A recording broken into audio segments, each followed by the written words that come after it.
Hello friends, and welcome to the Hanged Man in the Moon. If this is your first time here, welcome. Thank you for coming. I'm pleased to meet you. If you've been here before, thank you for returning. I'm truly honored. Friends, if you are a returning visitor, you probably know that I'm just beginning my deep dive year into the Thoth system. The system based on the deck by Lady Frida Harris and Harris-Crowley. And I love the deck, and I'm just beginning to come out of the closet as a Thoth reader, in addition to being a Smith-Waite system reader and a Marseille reader and a bit of a Continental Tarot reader as well. So I'm trying to diversify, and next year, I've mentioned this before, I'm going to be doing a dive into the Lenormand system, and I'm preparing for that right now as we speak. So, something to stay tuned for. I've got this week's spread all laid out, all prepared for us, but before we look at this week's spread, let me ask you what you think about the fear of failure. Now, there's a lot of discussion these days about the fear of success. I don't know if you noticed it. Yeah, people talk about, oh, I'm afraid to succeed. And I'm sure there are many circumstances when we are afraid of success. There are some symptoms. We are afraid of success because we are afraid we won't be able to sustain our success. Yeah, one success happens and then we feel the expectation that we must continue to succeed without failing. So we're afraid to start that chain of success and failures that could be embarrassing to us if we allow ourselves to feel that. There's also the fear of success when we are worried that our success will cause the people around us to have a different opinion of us. Yeah, they might get jealous, they might get angry, they might think that we've become a different person and exclude us from their experience, from their socializing, from their lives. And that frightens us many times. But there is still the fear of failure. That still exists. That's still a thing. So what do we do when we are afraid of failing? When we are afraid that what we're hoping to do, what we want to do, is either too big for us to accomplish or too far outside of our set of skills to be able to succeed at, or that we're just not smart enough, or there are too many obstacles. There are many reasons to be afraid of success. Generally, when we're afraid of success, I think we want to take a really close look. Sometimes that fear is an indication that we are not ready. That doesn't mean that what we want to do is impossible, but that we are not ready to begin the journey. Sometimes the fear of success is irrational. So when we do feel that fear, instead of being reactive to it, saying, I'm not afraid, I will continue, or saying, yeah, I'm scared, I gotta stop, I'll go back, I won't do anything. There's a third path. And I hope that this week's Tarot and Oracle spread is going to be pointing towards that third path. A path where we step back, we pause, we don't stop, we don't give up, we pause and we reassess, because that feeling of fear is an indication that we no longer have access to the full power of intention that is available to us at every moment of every day of all of our lives. Yeah? The question I ask every week is, how can we live our lives more intentionally in the coming week? And in this week, I think we're asked to pause and take a look at whatever conscious or unconscious fear we have surrounding failure. Because if we really think about it, there is no such thing as failure. There are two things. One, giving up, or another, learning. Failure is a construct. To put as at the other end of a spectrum of success, where we think we have to live in a universe of dualities. There's success, so there must be failure. Instead of realizing that these are both just peaks and troughs of a wave that is moving in this direction of evolution, right? We succeed, we find things that we can improve, and then we improve, and then we find other things that we can improve, and we improve. Instead of naming these as, this is a success and that's a good thing, and this is a failure and that's a bad thing, an intentional life asks us to reframe that perspective. And still, we will have fear of failure, because that's how we were socialized. And so this week's Tarot and Oracle spread, I think, is going to help walk us through that. So if you're interested in that, stay tuned. Before we go into this week's spread, I'd like to first thank you all for hitting the thumbs up button and for subscribing if you haven't subscribed to the channel. It really does help. And if you do want a reading from me, a personal reading from me, my email address is below, thehangedmaninthemoon@gmail.com. Shoot me an email, we'll get you a reading. Or ask for a reading in the comments below. We'll figure out a way to hook up in a more private space to do a reading for you. Okay? So those are all things that are possible. And let me show you this week's spread. Here it is.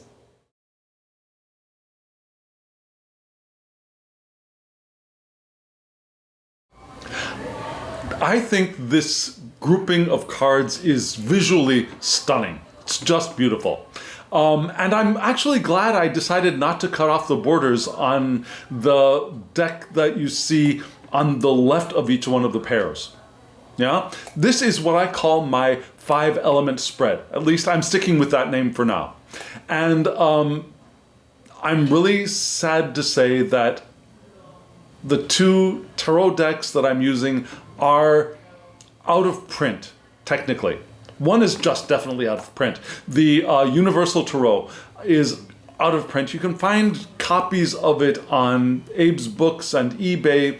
It's a little pricey. It's not horribly expensive, but still it is pricey. You really should really want to have this deck if you want to pay that much money, I think.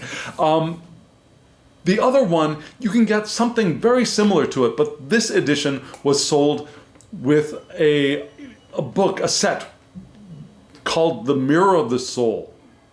Yeah, and there was a book, The Mirror of the Soul, which is wonderful, and this mini deck was sold with it, and that set is sold out. But this size, I think, is almost the same size as the mini Thoth that you can find on Amazon at a very reasonable price. So you can get something very similar to this smaller Harris-Crowley designed deck in another format. The one that I have is gone. You can find copies of it on eBay, and probably only eBay. I don't think you can find it on Abe Books, but that's a possibility. The I-Ching Oracle, I think that is available. You can buy it at stores online here in Korea, I know. One of the online shops has purchased a lot of them. If you want me to purchase one of those for you, you can, or I'll put the Facebook address for the creator of this deck, the I-Ching deck, down in the description box below for you to go check out and find out a way to purchase it on your own. So that's all the stuff that I have for you on that. And just in case you are new here, let me tell you how we're going to read this spread. Yeah, this is a 5-element spread. The 4 classical elements plus a 5th. So the central 2 cards were that 5th element of ether. Yeah, the spirit, you might say. And then in the upper left-hand corner, we had 2 cards for fire. In the lower right-hand corner, we had 2 cards for air. In the upper right-hand corner, we had 2 cards for... I'm sorry, I lied. Upper left-hand corner, fire, yes. Fire, passion, sexuality. Lower right-hand corner, water, emotions, intuition. Upper right-hand corner is air, our thoughts, our perspective, our ways of communicating. Lower left-hand corner, we had earth, our work, our health, what we create in the world, our finances, all of that is down there. And then on the sides, there were 2 oracle cards giving us advice, and they're I-Ching oracle cards. Now, if you looked at that whole spread as one thing, and did you notice there was a significant lack of something. Now, all of the elements were represented. They're mostly swords and cups, but there was one pentacle card and there was one wand card, so we've got all of the elements. There were court cards, 2 court cards. 2 of the same court card were there, right? But there was a significant lack of any trumps. Interesting, something to take note of. So this seems like a very practical, down-to-earth, nuts and bolts kind of spread. Now, nuts and bolts down to earth can be something big and significant, of course, but there's more detail, you might say, to these elements of the spread. At least I think so. So, what are we going to do? We're going to start with the ether, and then we'll look at fire, water, air, and earth, and then the 2 cards for the advice. So, friends, let's begin with the ether. Here are those 2 cards.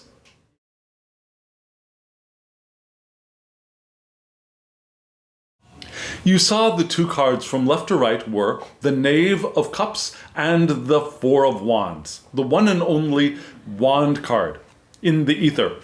And the Knave of Wands, the Knave of Cups. The Knave of Cups, I'm going to be reading as the Prince of Cups because I'm reading this universal tarot as a Thoth-based deck, which basically is a Thoth-based deck. There are differences. There are certainly differences. The art is very different, but the intention, I believe, to the deck is very Thoth-like, and it's got the astrological associations on the cards. You can see in this wonderful Knave of Cups, which I'm going to be calling the Prince of Cups, you see the scorpion at the root chakra. Let's say that, at the root chakra of this dancing male figure. Yeah? And that scorpion indicates that the card is associated with Scorpio, yeah, which is the domicile of Mars, from which fixed water's vital attributes enter our world. Enter our natal charts, enter the reading. We got fixed water at the very beginning. Yeah? And it's a very interesting card. Just to let you know, full disclosure, my ascendant is Scorpio. My sun sign is Leo, my ascendant is Scorpio, my moon is Pisces. So I've got a lot of water in my chart in some very significant places. But I also have fire. My leonine character is evident, probably. But yeah, I've also got Scorpio. And I was raised by a Scorpio sun woman, my grandmother. So there's that. Now, Crowley associates this card with the hexagram 61, Kung Fu, which is the importance of honesty and truthfulness. I can say Scorpios are really... that is a real sticking point for Scorpios. You got to be honest. You got to be truthful. We don't like the bullshit, right? Also, cultivating harmonious and stable environments is important for us. Fixed signs like that. Yeah. Indications for this card in the Crowley deck, in the Harris-Crowley deck, are silent patience, but also sharp attacks, sudden movement. Yeah. I'll sit here and I'll watch you. But you're fine unless you come at me. If you come at me at the exact right moment, my tail is going to be sticking into your leg. Yeah, so be careful. But you don't have to worry. I'm not out to get you unless you come at me. Unless you start doing bad stuff. Now, Crowley also does not like Scorpio in many ways. He points to the self-serving nature of the Scorpio, not caring what other people think in a negative way.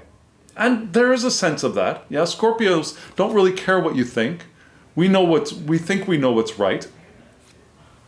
We're imaginative, we're innovative. We are ambitious in a different way from Capricorn. or Aries, because we do have Mars there, right?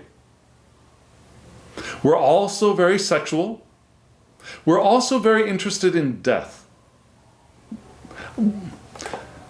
And when you pair Scorpions with death, you think aggressive, I'm going to kill you kind of death, but that's not the kind of death that most Scorpios are interested in. They're interested in the endings of things as they transmute into the beginnings of other things, if that makes sense. So that is what the main character of this spread is. It's the Scorpio. Ambitious, self-serving. Yeah, because I don't really care what you think. I'm going to do what I think is right. And it's a really interesting card in a tarot deck because in a sense it has three elements altogether. Yeah, the Prince of Cups is air of water. So a lot of times Scorpios I should say, we hide our emotions. And we can cover up our emotions in a veneer of rationality and intellectualism. I know my grandmother did. But there's also that Mars element, right? And Mars ties the Scorpio to Aries, which is a fire sign. So Mars brings that fire into the air-water card of the Prince of Cups. So there is fire in there at the core, beneath the layer of mentalism, of rationality, within the water that lies beneath, the fixed water. There is a core of fire that burns bright like a diamond in a sea. And this card brings all of that together. That's who we have. And there's that core, that diamond, that fire that lies within is that hidden libido, which expresses itself sexually in many ways. But that libido can also express itself creatively in other forms of creation besides sexuality. And that's one aspect of all of us. We all have that within us. Whether it's out there in the open or if it's one of our shadow characteristics, we all have that within us. And the thing that this character is facing is this. Right? It's the Four of Wands, which is completion. Which is, interestingly, Venus in Aries. Venus in Aries. Venus is Mars's partner. We just had Mars in Scorpio, right? Natural home. We have Aries, which is another natural home of Mars, but Venus is in there. Now, Mars's partner is in there. And Venus is not all that comfortable in her partner's home. Yeah, she has to find a way to make herself comfortable in the space of her partner. Does that make sense? So, when Venus is in Aries, there's a passion and dynamic characteristic to that kind of person. So the Prince of Cups, who's all about covering up emotion with their rational minds, is facing that passionate dynamic from within. And the desire for completion, the desire for success. And that success might satisfy, but we also remember that through this card, nothing remains the same. Now, I forgot to mention the art on this card, which is also really interesting, right? We see the ram's head for Aries, and we see the dove for Venus. The dove is a symbol for Venus. So these four wands all point to Venus in Aries, which highlights that Aries, Mars, Ram connection. With Venus, this dove floating around in there, trying to find a path through. So the Four of Wands, clear boundaries are recommended here. Promises are fulfilled. We have a foundation for further progress, for future progress and change and transformation. But we are at a milestone here, and we're looking ahead to further progress and transformation. Because Venus likes that creativity, right? Perhaps no intention to expand or modify the situation is current, but the situation now cannot remain the same forever. So this character, which is a character of all of us, is looking at the desire for a completion, looking for that desire to find success, and realizing that that success is never permanent, that nothing remains the same, that every success is a foundation for further transmutation, but the satisfaction we get there is fleeting. And that's what this figure is contemplating. Wanting success, but knowing success is fleeting, knowing that we want to arrive at a milestone, but knowing that we can't, we don't want to, we can't, those are not the right words. That place that we land, the pedestal of the Olympic stage, is temporary, and we've got to get off of the pedestal and keep doing our sport if we're a sports person, right? Or retire from the games. But this guy doesn't want to, this isn't in it for the retirement. This guy is in it for the long haul. This guy, this gal, this non-binary person, all of us, we are all the Prince of Wands, of Cups, the Prince of Cups, the Prince of Cups, not the Prince of Wands, the Prince of Cups. We're all the Prince of Cups. Whether we're in male bodies, we're in female bodies, we're in trans, cis, non-binary, we're intersex bodies, all of that. Whatever body we inhabit, we have the king, we have the queen, we have the prince, we have the princess, all here. Right? We're all on board with that, right? I hope so. So, we're all this guy. And this guy is thinking about this, but we've got other indications here. Yeah? So, we want to move into the fire. Which is interesting because that's what the Prince of Cups is facing. The fire, is looking for that fire. It's looking for that emotion, that not emotional, but that passionate feeling of, yes, completed, I did it, right? So that's a fire thing. Let's see what's in that fire right now. Here are the cards.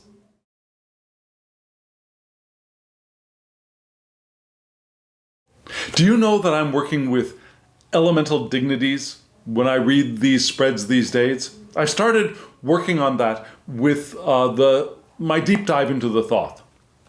And the elemental dignities, just in case you're not aware of it, are the concept or the idea that some elements are friendly, some elements are antagonistic, and some are neutral.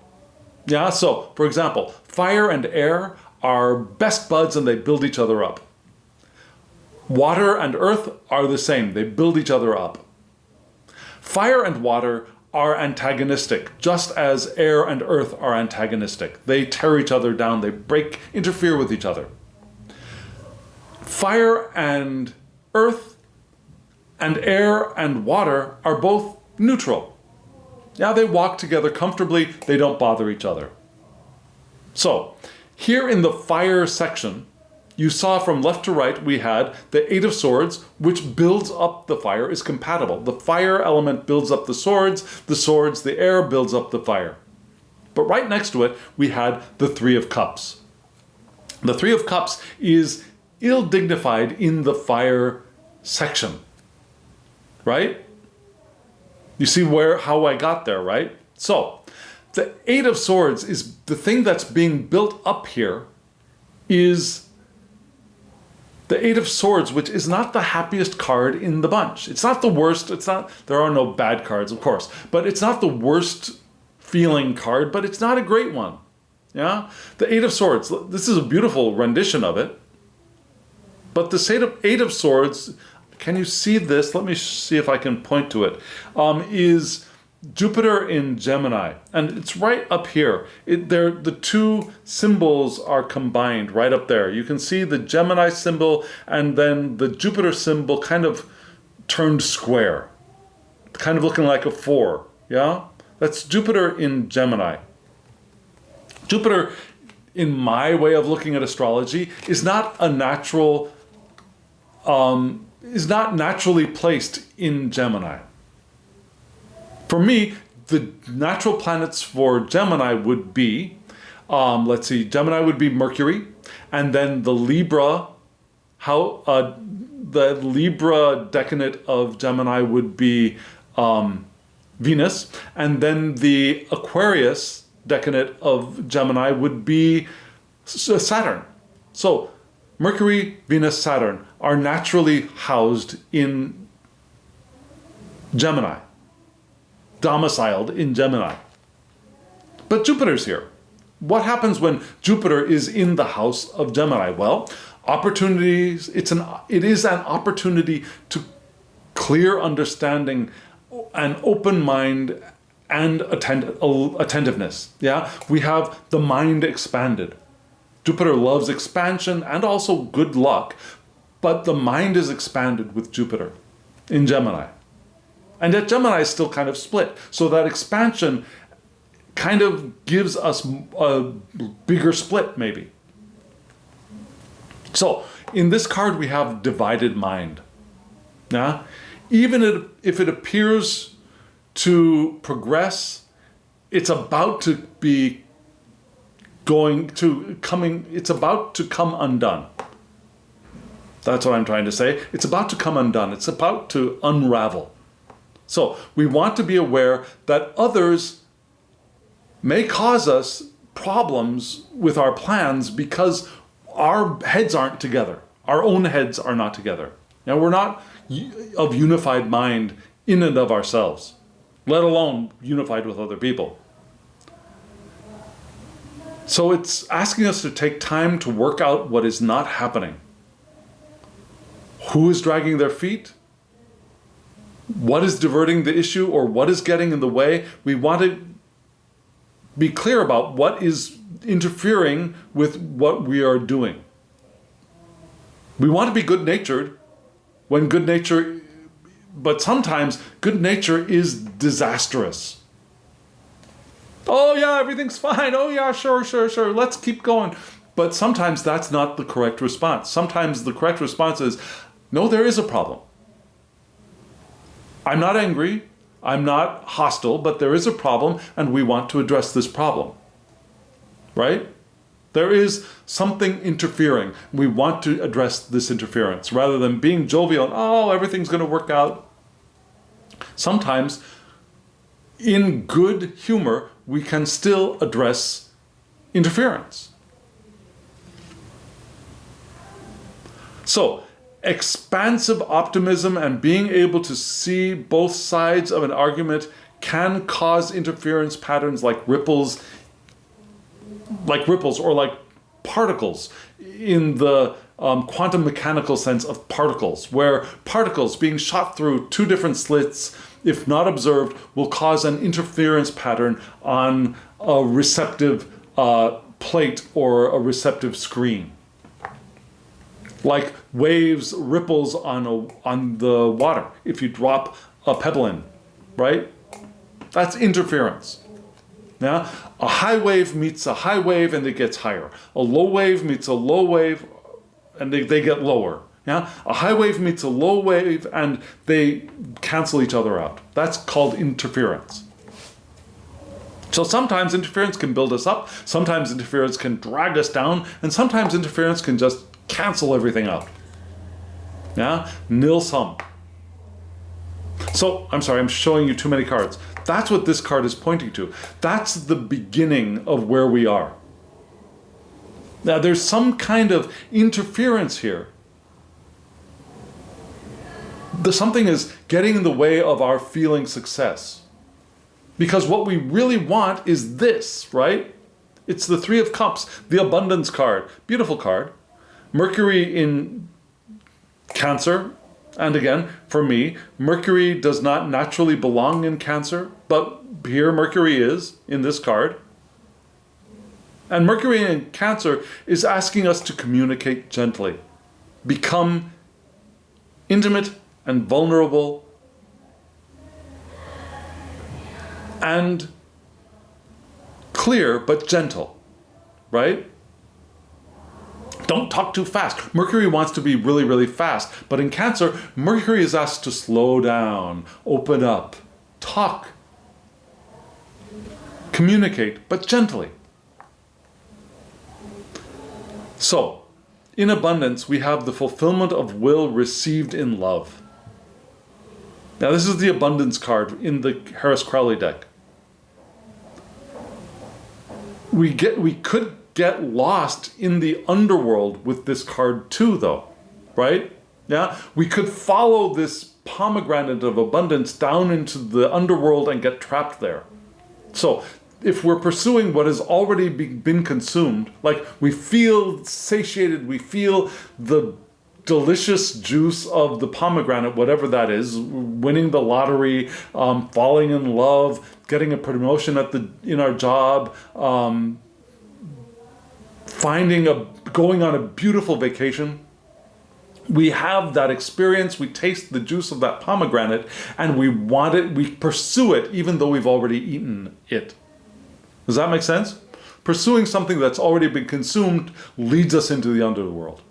But remember, Persephone, when she went into the underworld and she tasted that pomegranate, she got stuck. She had to remain there. Questions are, 1, did she know about it? Or was she tricked? 2, what is the outcome? What is the result of her being in the underworld? Well, she becomes a queen of her own realm. Something that she probably would not have become if she stayed up with her mom. She becomes an independent, powerful goddess in the underworld because when she stays down there, right? She comes into her own in the underworld. So maybe we don't need to be afraid of the underworld. So this abundance card is the fruits of our labors, but those fruits may be passing. There might be a mixed blessing. And we might be invited into the underworld. But these two cards paired together, what are they telling us? What is the information that is being transmitted here? That we have this desire for abundance, but we remember, just like the Four of Wands card, this Three of Cups card reminds us that that sense of abundance is temporary. And pursuing it after it's been consumed will lead us into the underworld, but that's not always a bad thing. And yet, that's what we want, but there's some interference going on here, and that interference is probably up here in the mental sphere because our minds are divided, and maybe we're allowing ourselves to be influenced and knocked off of our path by other people because we don't have our heads together. Yeah? So that's what's happening in our passion area. Yeah? We have our fire, our sexuality, our inspiration is interfered. There's interference there. Our thoughts are interfering with that. And that passion and fire wants to go in a place that is ill-dignified. We're perhaps feeling a lack of abundance. We want it, but we feel a lack of abundance. And maybe that's what's causing the interference, causing our brains, our minds to be split. That feeling of lack. So, we just talked about, I just mentioned the feeling of lack, which pulls us directly into the water part of this spread. which relates to our emotions. What are we feeling? Let's take a look at those two cards right now.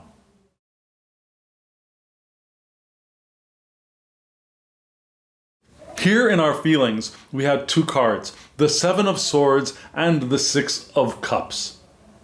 No ill dignities here. Yeah, the swords, air and water, they flow together pretty well. I mean, they don't build each other up, but they don't tear each other down either. They're neutral.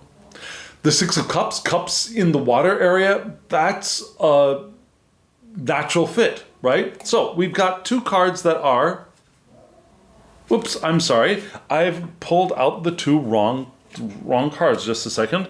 Where's my Seven of Swords and Six of Cups? Seven of Swords and Six of Cups. There we go. I got my, okay, we're back on track. Here we go. My cards were a little bit disorganized. Beautiful Seven of Swords card, if you ask me. We see this Tibetan wand there in the center. Gorgeous card. And you can see the moon here, right? So this is the moon in what sign? It's probably really difficult for you to see. But right down there, right down here is a very, very small symbol for Aquarius. The two squiggly lines that look like water flowing, right? So this is the moon in Aquarius, a place that the moon is not naturally called to be in. But we have it here. Now, when our moon is in Aquarius, oftentimes that kind of person is gregarious, maybe rebellious, but spontaneous, yeah? So an Aquarian is often very kind, but also a little bit distant, right? The moon coming in makes the Aquarian a little bit more social, a little bit more gregarious, a little bit more interested in interacting with people. But the Aquarian is still rebellious and spontaneous. So we've got all of that here with the moon in Aquarius. Yes, Aquarius, right. And Crowley says that the Seven of Swords is snatching defeat from the mouth of victory. You know, usually we say snatching victory from the mouth of defeat. This is the opposite. Yeah, we're about to succeed, and you know what? We see this opportunity to fail, and let's do that instead. Sometimes we accidentally cause our own defeat, right? So this card is not good for projects or things we want to do that look really strong. But it might not be so bad for projects or things we want to do that are less strong, that are a little weaker, that are a little smaller. Because there is some power here. And yet we're called to consider how we are handling the situation. Yeah, we're not in a place where money will fix whatever it is that is broken. Don't throw money after bad. I'm sorry, don't throw bad money after good.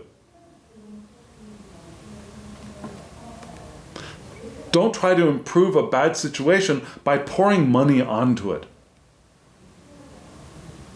That's not going to fix it now. Sometimes this is a card that says just let go. Yeah? We've got another 7 here in this spread. And the 7s are not happy cards for Crowley. Yeah? Another thing that is interesting that I got out of this reading is the 7s can also be the dream sphere. Yeah? And a dreamy vision of the future might cause us to fall asleep at the wheel, causing us to veer off the road into failure. So we want to keep alert as well. Make sure we're not getting too dreamy, too lost in possibilities without focusing on what we want to do, which is interesting because the card that is in its natural place here in the element of water, the emotions and intuition, is the Six of Cups, which is pleasure. Now, here we have the Sun in Scorpio. here's the sun up here, and you can see a scorpion down there at the bottom. And we've got this indications in the actual picture here. So when the sun is in Scorpio, we have people with perspective. They are magnetic, and they're secretive. Right? This is the beginning of a wish, according to Crowley. Now, the pleasure, the ease, harmony, and diplomacy of things going steadily, and a steady increase as well. There might be emotional renewal, regeneration, growth, recovery. It's a summer sun on an ocean on holiday. That kind of relaxing pleasure. Not the pleasure of abundance of the three, the relaxing pleasure of, like I said, a summer sun on the ocean on a holiday. And this kind of pleasure can be increased by sharing it. All wonderful stuff. And maybe, just maybe, this is what we want, but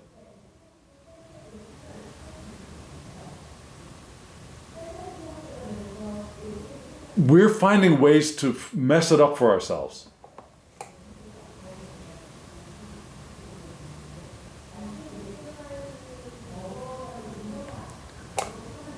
Emotionally, we want to move towards the Six of Cups, but our mental sphere is messing it up. Instead of going after what it is that we rather than following our emotions, which might benefit us, we're thinking about the way things should be and how things don't seem to be working out right, and how do I fix it, and how do I how do I change it? And every time I think about what I want, I start falling asleep.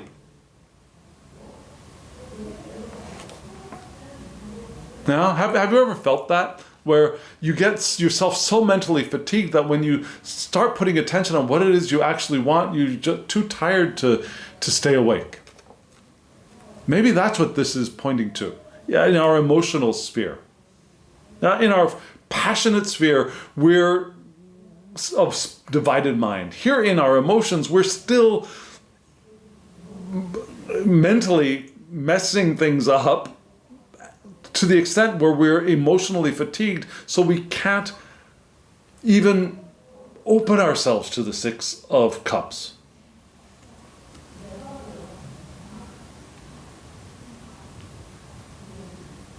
Does that make sense? Have you ever felt that? Where your brain is trying to figure stuff out. And when you realize I am cutting myself off from my own power. And so you say, okay, I'm going to visualize. I'm going to visualize the sun on the ocean, on a beach, on vacation, and you've gotten yourself so mentally fatigued that you just fall asleep. You can't hold it. I think that's the not specific that we're moving through, but the quality of how our mental activity is interfering with our ability to open up to the power of intention. Because opening up to the Six of Cups to pleasure would invigorate, would empower us, would open us to the wonderful flow of intention. But we're mentally beating ourselves up so much in this card. Did I mention the name of the card? This card is called Futility, with futile thoughts, not feudal thoughts from the Middle Ages, but futile thoughts, futility. So we're talking about thoughts getting in our way, right? So it's time to move up to the air part of the spread, and very interestingly, we've got a lot of water up there in our mind. We got a lot of water on the brain. So let me show you those two cards right now.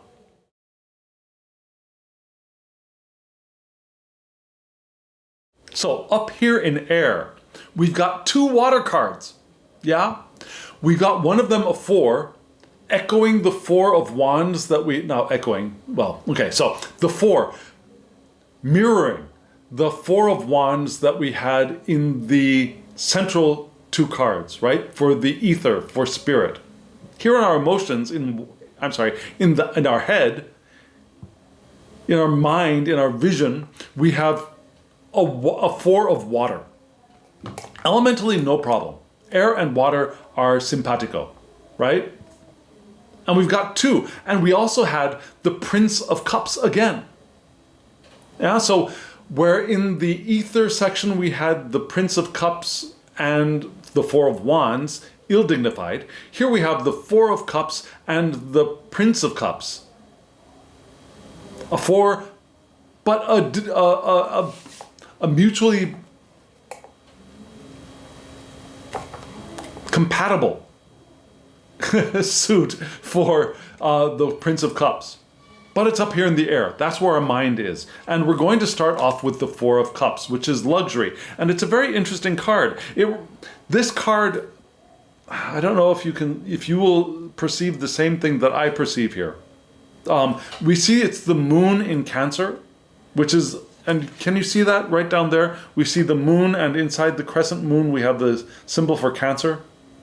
Now it's the natural home for the moon is Cancer. So this is a perfect fit here, from which cardinal water's vital attributes are entering our world. And the 4 of Cups is called luxury.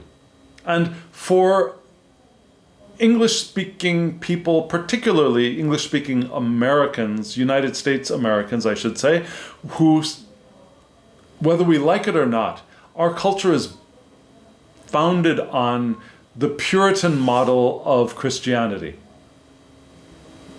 Our English-speaking culture is based on the Puritan model of Christianity. So the idea of luxury has a very strong shadow side for us. And I can't speak for other cultures, but luxury is something to be both pursued and run away from. Because luxury can also be something that is of the devil, right? Luxury indicates a kind of sexuality and indulgence in things which are tempting and are of the devil as well. I'm not saying that that's the way this card is read, but for somebody from my culture, which is US American, English speaking, there is that tone or that meaning for the word luxury, which English speaking Harris-Crowley chose for this card. And yet I would never consider a Cancer person to be luxurious in that sense of promiscuity perhaps, or licentiousness, or the dark, seedy side of luxury. So, Crowley says for the 4 of Cups, which is interesting. Now, the other thing I wanted to mention about this card, I don't know if you see this, but I see late 1950s, early 1960s pop art in this card, which I don't see in any of the other cards. Yeah, this style of jar on this kind of colored background reminds me of some of the art that my mother had when I was a little baby, carried over from when she was married before I was born to another man who was interested in this kind of art. And she had these interesting vessels that were suspended in air, and these tones that remind me very much of this style, with these stars very similar to the stars here. It's just a flashback for me. Anyways, so, and when I say 50s and 60s, I mean 1950s, 1960s, not before that. Okay, so going on. The 4 of Cups is what? Despite success, don't succumb to the feeling of accomplishment. Wake up and work. So luxury. Yeah, okay. Enjoy what you've got. Enjoy the feeling of success, but wake up. a very Puritan model of enjoying success, right? Wake up and work. If this is an outcome card, maybe it's time to redefine our objectives. And this is not an outcome card. This is an what's on our minds.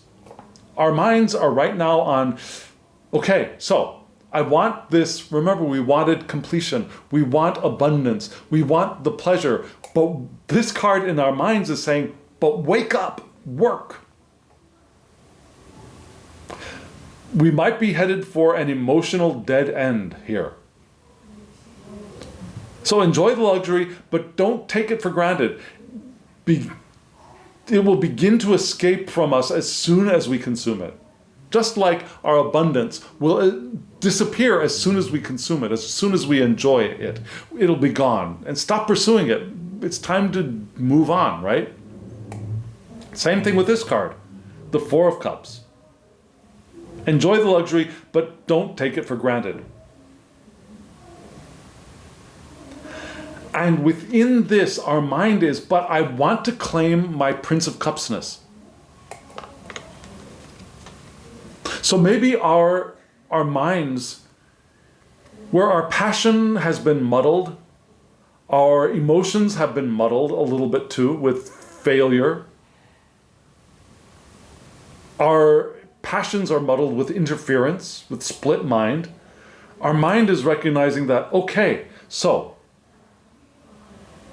any little bit of success that I am experiencing is nice, but I want to reclaim my Prince of Cups.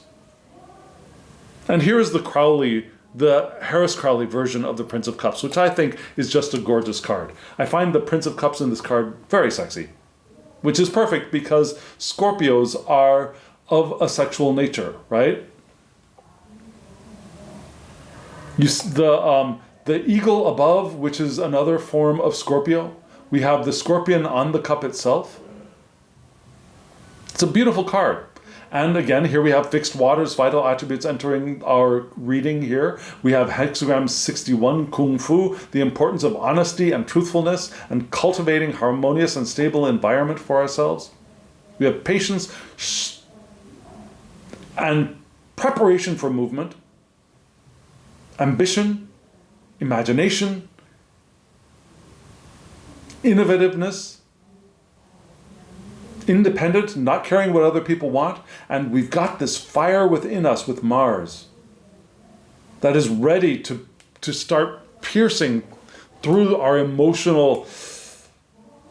Our scorpions can be kind of icy. Our icy emotional water, which is covered in a layer of mind, right?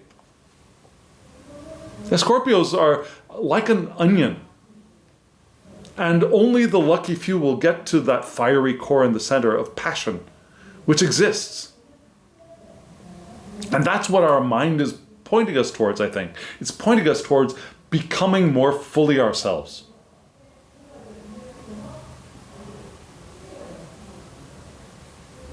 And find ways, perhaps, to enjoy the little successes around us in the Four of Cups. Have that in our vision. Look for those things. Because this is the air suit, right? In our air suit, we've got all this emotion. Look for the chances for celebrating our luxury, enjoying our luxury, without getting too attached to it, without getting attached to it at all. Enjoy it while it's there and move right along, right? Now, we move from the air into the earth now. And in the earth, we're going to see a little bit more what? Well, let me show you the cards.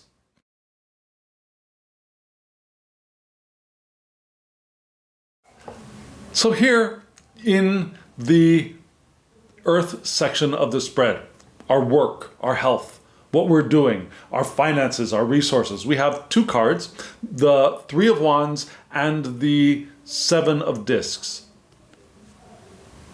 No ill dignities here. Yeah, fire and earth, they get along well. Earth, it's a natural home. And we begin with a very, very positive card. Yeah, the Three of Wands here. Can you see the sun in Aries here? You see the ram's head here? And then, of course, that big disc in the back, that's the sun. We got the sun in Aries, which is the fixed aspect of cardinal fire's vital attributes entering our spread here, entering our reading. And the natural planet for Aries, of course, again, is Mars. We've got Mars bouncing around throughout this spread. In the Prince of Cups, also in the Aries for the Four of Wands, Mars is lurking in the background because Aries is the natural domicile of Mars. And here we got the sun, which is the Leo decunate of Aries, which is the second decunate, right? The second decunate of Aries would be the sun in Aries, in the way I read astrology. So here, the first and fixed establishment of a situation is expressed. Now this is virtue. The virtue, passionate virtue, here in our how we are manifesting in the world. So there is an early success, but there's still work to do. This three is an echo a little bit of the Three of Cups, which that's not an echo, but a mirror, right? A mirror of the Three of Cups, which was abundance. Here we have virtue in the fire. And it's just interesting. We had two sets of mirroring cards, right? We had the Four of Wands and the Four of Cups. Here we have the Three of Wands and then previously the Three of Cups. Very interesting. And cups and wands are ill-dignified, but they're here mirroring each other. Ends of a spectrum. So, we wanted abundance in the fire section, and here on Earth, we are trying to accomplish virtue, I believe. So we are experiencing a first success, but there's still a lot more to do. And here we have the importance of having a high value on what is intended. We want to value the direction that we're moving in, right? The power of intention and the direction that our intention is carrying us is valuable, and we want to recognize that here.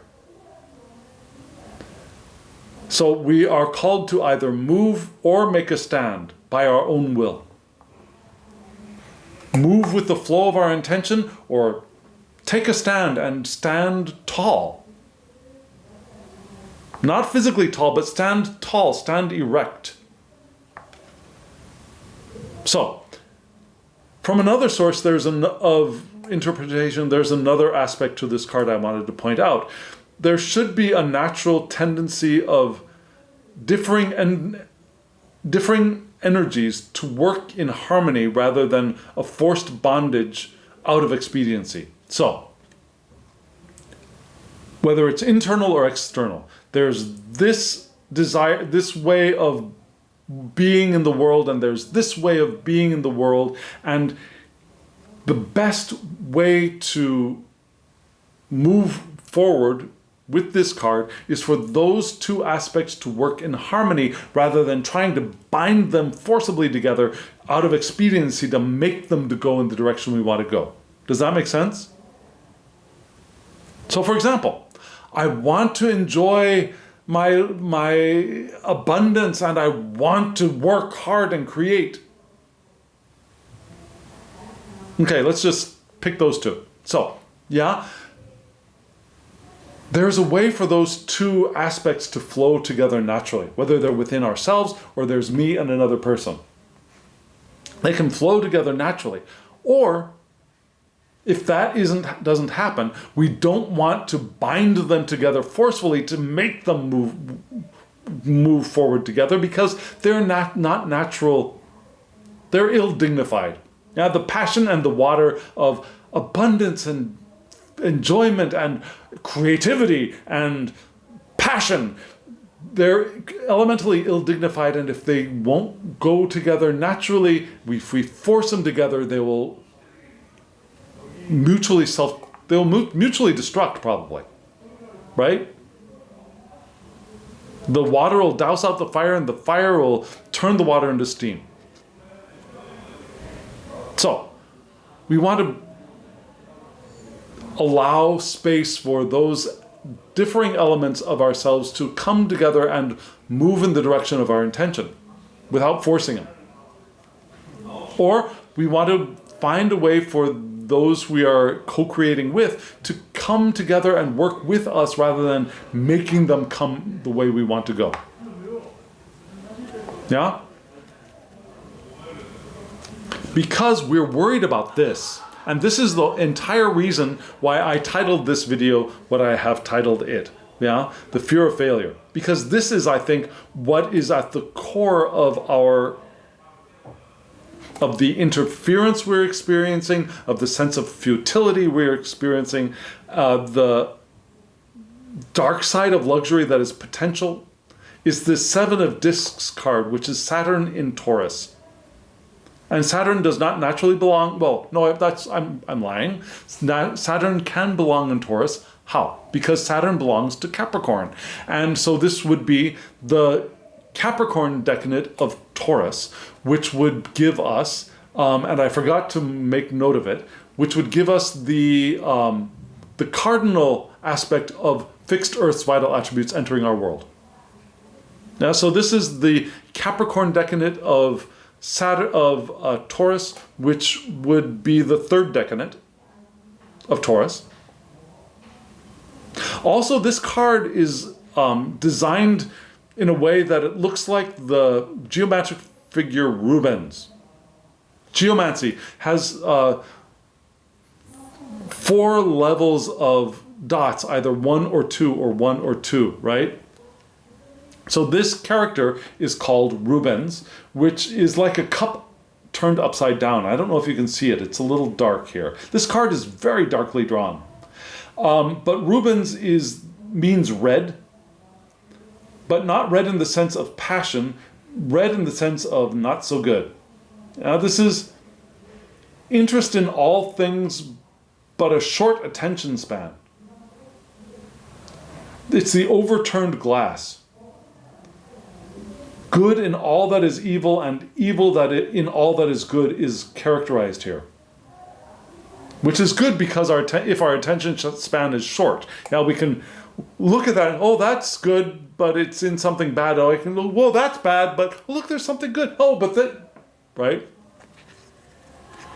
So, for something that is short-lived, the Rubens card, something that we want to get away from, the Rubens card is actually beneficial. But for anything like creating wealth, creating a happy home, living intentionally, the Rubens geometric form is not beneficial. And Crowley says to the Seven of Discs, this is pure failure. No effort, not even a dream. There's nothing left here. One has emptied and lost self. The matter will fail if it hasn't already. Now it's like a farmer who has already lost his, her, or their crop. It's time to just burn it down and get ready for the next year because this is just garbage this year. Burn everything to the ground and walk away. That kind of failure. And that's what we are feeling at the core of our self and what is interfering with this, I believe. We're afraid of this. And this is a very harsh card, right? Now, I don't know if you can see this in this light. And once you see it, you will never unsee it. So if you want, skip ahead a few seconds. Beginning a couple years ago when I did my own personal study of the thought to refresh the thought system for myself, I looked at this card and I suddenly saw a bear, a teddy bear, in this card. I don't know if you can see it. And again, if you don't want to see it, if you don't want it to be stuck in your head, skip ahead. But yeah, 2 eyes and a nose form a head. The vines kind of form a head, maybe even with ears.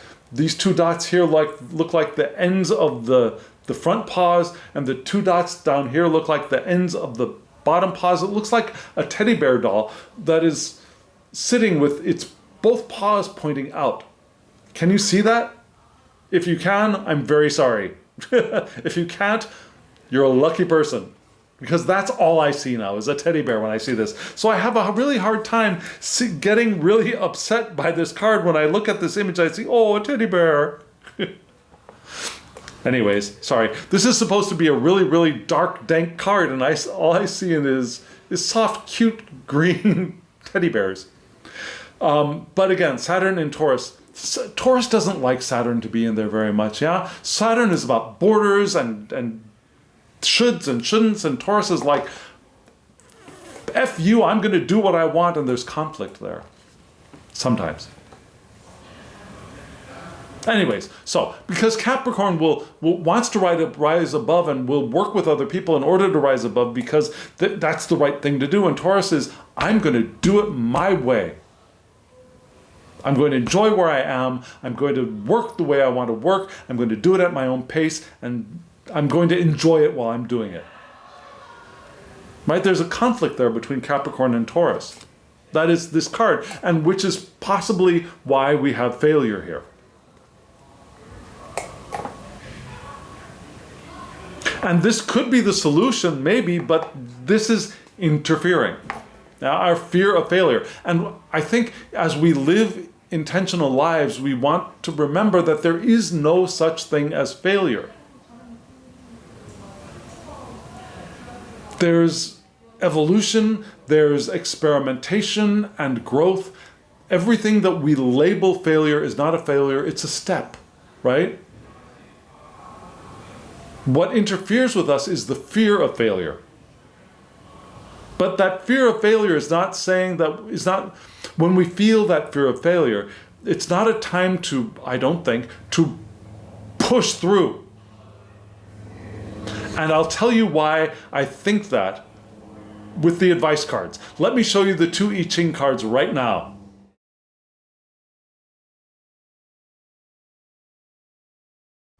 I think this is an absolutely gorgeous deck. What do you think? Let me know in the comments below. Like I said, if you're interested in purchasing this deck, I'll have the creator's Facebook page information down there at the bottom for you to contact them. I cannot find their store. They're, I think they are based in China. I do have a way to purchase further decks here in Korea. If you want me to purchase one for you from Korea, it'll be a little bit pricey because of shipping. I would have to ship it through the post because the place that I could buy this deck does not ship internationally. So it would be pricey. I would suggest first contacting the creator. If nothing else works, I can help you out. But like I said, it'll probably be a little pricey. But this is a gorgeous deck. It's a gorgeous, gorgeous deck. The first card you saw was 55, Abundance, Fang, which is thunder over fire. And this card is a wonderful card. It's illuminating and rich. The situation is thriving and flourishing. Absolute abundance. Now, thunder over fire gives us a lot of power, a lot of energy. So we're asked to enjoy being at our peak while staying grounded and staying humble and active. Yeah, we enjoy who we are, where we are, what we're doing, and we remain grounded and we remain active. We don't, as they say, rest on our laurels. We appreciate what is here and now, but we stay alert because the world needs more alerts. So continued work and awareness are key here in this abundance card. And it's, again, I think the artwork here is just beautiful. It's the trail, that river of fire moving down to that, what looks like a flourishing red flowered plant down at the bottom. And the card we got with it is 33, which is Retreat. Tun, I think, I don't know. Don't trust my pronunciation. but I'm going to say tun, which is heaven over mountain. And heaven over mountain sounds like it should be a good thing, right? A natural image. Heaven over the mountain. Air, sky over the earth, right? But the title of this card is retreat. But retreat in pursuit of peace. Yeah, we're asked to distance ourselves to avoid certain matters when the time is right. When it's time for us to take a step to the side to avoid a bullet coming at us, then this is the time to do that. Peace over direct conflict is suggested here. If there's some conflict coming our way, step to the side or step back and do whatever it takes to find our peace. Not making peace necessarily, but finding our peace. And align with timing and circumstances. Here it's quite a dark card, isn't it? As artistically, a dark card. There are bits of light running through it, but the overall tone for this card to me is very dark, very foggy, maybe unclear. So again, withdraw rather than forcing or forcibly resisting what is happening or what's coming towards us. And long-term planning and considerations are beneficial. Strategic thinking is beneficial, but not the strategy of how am I going to attack, but rather the strategy of how am I going to sidestep or retreat. So these two cards together give us a very interesting set of advice. Yeah, enjoy the advice, keep working, but be aware of things that are flying at our face and be ready to sidestep or step back and stop. No, we don't want to force an outcome. We don't want to fight against failure. Maybe we can sidestep it. Maybe we can just step back and pause and consider. What is this that is coming towards me? Is there a way I can reframe myself in this situation? Is there a way that I can address what has caused this feeling of attack? Because we might be misapprehending what is actually happening. Maybe it's time for us to reconsider, to reframe, to think, to find the root of this thing that is causing our reaction of fear. Rather than confronting it and fighting it and trying to battle the dragon, we want to find out, why have we made this dragon for ourselves? If we have. Now, there are times when our fear is actually a good indication that there is a car careening out of control in our direction, and we do want to get out of its path, right? Sometimes there are things coming at us, and our fear is an indication that, oh, it's time to react and get out. But not always.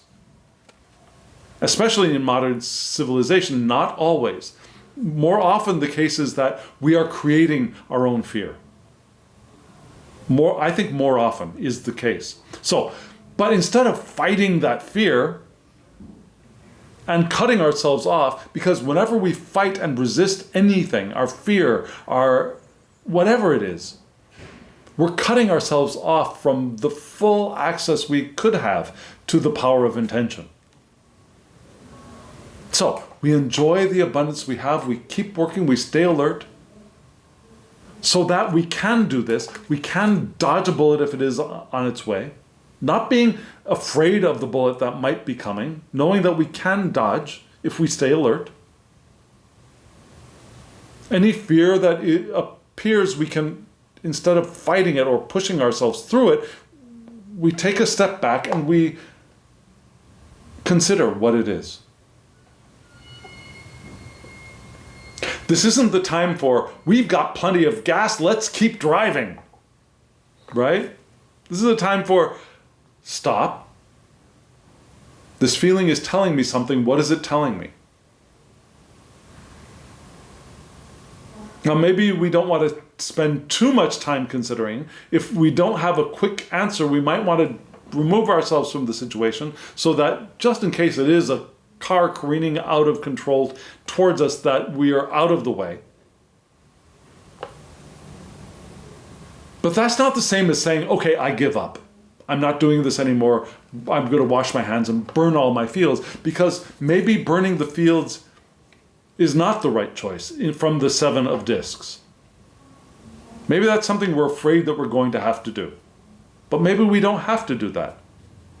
Does that make sense?